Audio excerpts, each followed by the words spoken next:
Hello বন্ধুরা, আশা করি সবাই ভালো আছো। আজ একটা নিউ ব্লগ নিয়ে এলাম। গুড মর্নিং সবাইকে বলি। কালকে রাত্রে খুব ঝড় হয়েছিল, তো ঝড়ের প্রকারে দেখো কিরম সব গাছপালা বাড়িতে ভরে গেছে নোংরায়। ওই ঝাঁট দিচ্ছি, ঝাঁট দিয়ে পরিষ্কার করছি। আর কিছু কিছু জায়গা দেখো গাছ ভেঙে গেছে আমাদের। আর দিদিরা মাসিরা সব কাট করাচ্ছে রান্না করবে বলে। গাছ ভেঙে যাওয়া বলে দেখুন কিভাবে ঝড়ে আমাদের এখানে গাছ সব ভেঙে গেছে রাস্তার মধ্যে, বাড়ির রাস্তার মধ্যে এইভাবে গাছ ভেঙে ভেঙে পড়েছে। তো দুপুরের আজকের রান্নায় চলে যাই।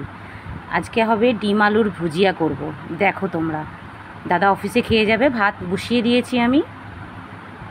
এই যে ডিম আলুর ভুজিয়া হচ্ছে, দেখতেই পাচ্ছ। এই যে ভাতটা নাড়ছি।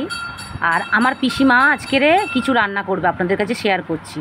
ডাঁটা আলুর তরকারি আর সোয়াবিন দিয়ে। এবারে এখানে মশলা বাড়ছে। এই যে আমার পিসি আজ রান্না করছে। আর এই যেটা আমার ডিমের ভুজিয়া যেটা বসিয়েছিলাম ওটা কাটাকাটি হচ্ছে। আর এটা ডিমের ভুজিয়া, নুন দিয়ে দিয়েছি, একটু হলুদ দিয়েছি, একটু পেঁয়াজ দিয়ে নাড়াচাড়া করছি। এতে দিয়ে দেবো ডিমগুলো, এবার ফাটাবো একটু পরে। টমেটো কুচিটাকে দেবো ওতে, টমেটো কুচি দিয়ে একটু নাড়াবো। এই যে টমেটো কুচি দিয়ে নাড়াবো, একটু নাড়িয়ে একটু টমেটোগুলো একটু নরম হয়ে আসবে। একটু নাড়িয়ে চাড়িয়ে টমেটোগুলো নরম হয়ে আসলেই আমি এতে ডিমটা অ্যাড করে দেবো। এই ডিম অ্যাড করে দিলাম, দুটো ডিম দেবো। দুটো ডিম দেওয়ার পরে এটা একটু নাড়াচাড়া করব, ডিমটা যাতে ভালো করে মিশে যায় আলুর সাথে, টমেটো পেঁয়াজের সাথে। ভালো করে নাড়াচাড়া করব, সুন্দরভাবে নাড়াচাড়া করব। দেখুন এই যে নাড়াচাড়া করছি, হয়ে এসছে, আলুটাও আমার সিদ্ধ হয়ে গেছে। এবার আমার পিসি ডাল বেটে রেখেছে, আপনাদেরকে দেখাবো। এই যে মুসুর ডাল আমার পিসি বেটে রেখেছে, এটা পরে দেখাচ্ছি আপনাদের। আর এখন ডাঁটা আলুর তরকারিটা করব। দেখুন তেল গরম হচ্ছে, এতে পেঁয়াজ দিয়ে দিয়েছে।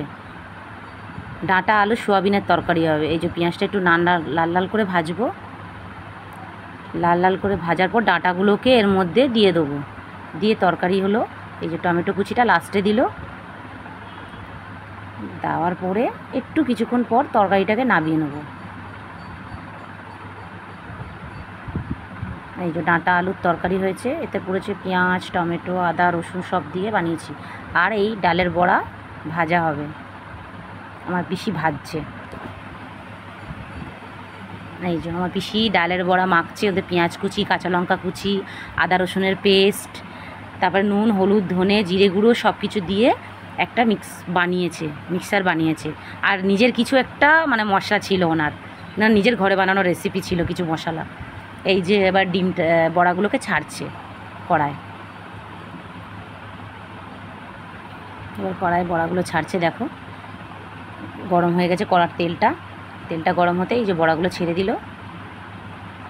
বড়াগুলোকে ছেড়ে ভাজা হবে, বড়াগুলোকে একটু লাল লাল করে ভাজবে। লাল লাল করে বড়াগুলোকে ভেজে হালকা হালকা লাল লাল, বেশি লাল লাল না, ভেজে তুলে নেবে। তারপরে আদা রসুন পেঁয়াজ টমেটো কেটে রেখেছে, এটা হচ্ছে বড়ার ঝাল তৈরি করবে। এই কড়ায় তেল দিয়ে দিয়েছে, এর মধ্যে একটু পাঁচফোড়ন দিয়েছে। পাঁচফোড়ন দিল, এর মধ্যে একটুকুনি পাঁচফোড়নটা লাল লাল হবে, পেঁয়াজ কুচি দিয়ে দেবে। পেঁয়াজ কুচিটা লাল লাল লাল লাল হতে, পেঁয়াজ কুচিগুলো লাল লাল হচ্ছে, দেখুন পেঁয়াজটা ভাজবে। পেঁয়াজটা ছেড়েছে, একটু ভাজুক, ভেজে একটু লাল লাল লাল লাল হয়ে আসবে, নাড়াচাড়া করুক। নাড়াচাড়া করার পরেই পেঁয়াজটা লাল লাল লাল লাল করে নাড়বে, যতক্ষণ না পেঁয়াজটা হালকা লাল হচ্ছে। হালকা লাল হতে হবে পেঁয়াজটা। তার মধ্যে আদা রসুনের একটু পেস্ট দিয়ে দেবে। দেওয়ার পরে আদা রসুন পেস্টটা দিয়ে টমেটো কুচিটা দিয়ে ওটাকে নাড়তে থাকতে হবে। আদা রসুনের পেস্ট, টমেটো কুচি সব দিয়ে নাড়বো, ভালো করে নাড়তে হবে। ভালো করে নাড়ার পরে সুন্দর একটা গন্ধ আসবে, যাতে আদা রসুনের পেস্ট আর পেঁয়াজটা ভালো করে ভাজা হয়ে গেছে, একটা হালকা সুন্দর গন্ধ আসবে। যে আমার পিসি করছে, গরমে রান্না করছে পিসি। আজকে ডালের বড়ার ঝাল হবে, ডালের বড়ার ঝাল হবে। আর পিসি মশলা কষছে ভালো করে, যাতে হয়ে গেছে। আমাদের ধনের গুঁড়ো, জিরের গুঁড়ো সব দিয়ে দিয়েছে, লঙ্কার গুঁড়ো, আর পিসির কিছু ঘরে বানানো মশলা দিয়েছে এতে। মশলাটা কষা হয়ে গেছে, সুন্দরভাবে একটা সেন্ট বেরিয়েছে, দারুণ গন্ধ বেরাচ্ছে। কিন্তু তো জল দিয়ে দিল, দেওয়ার পরে জলটা একটুখানি ফুটে আসবে, কিছুক্ষণের জন্য ফুটবে জলটা, কেন বড়া তো জল টেনে নেয় না, দাবার পরে সঙ্গে সঙ্গে জল টেনে নেয়, এই জন্য বড়াটা এখন দেবে না, আগে জলটা ফুটে যাবে। ফুটে যাবার কিছুক্ষণ পর বড়াটা জলের মধ্যে দেওয়া হবে, মানে ঝোলের মধ্যে। কেন আগে থেকে দিয়ে দিলে তাহলে বড়াগুলো সব ঝোল টেনে নেবে, একটু মশলাটার গন্ধ, জলটা ভালো করে ফুটুক, ফোটার পরে বড়াগুলোকে দিয়ে দেওয়া হবে। এই যে ফুটে গেছে, বড়াগুলোকে দেওয়া হচ্ছে, বড়া দেওয়া হচ্ছে, দেখুন এই যে বড়া দেওয়া হয়ে গেল। বড়াটা একটু ফুটবে, এর মধ্যে একটু লাস্টে আমার পিসি চিনি দিয়েছে, সামান্য একটু মিষ্টি দিয়েছে। আপনারাও ঘরে বানিয়ে একবার দেখবেন। তো এবারে দেখুন, এবার সব হয়ে গেছে।